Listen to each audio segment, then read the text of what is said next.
Sali na po!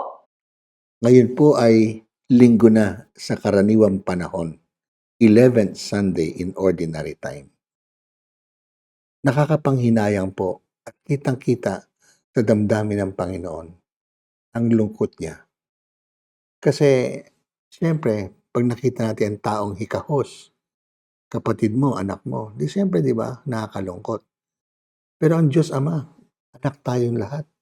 Pero nalulungkot din siya sa mayayaman eh.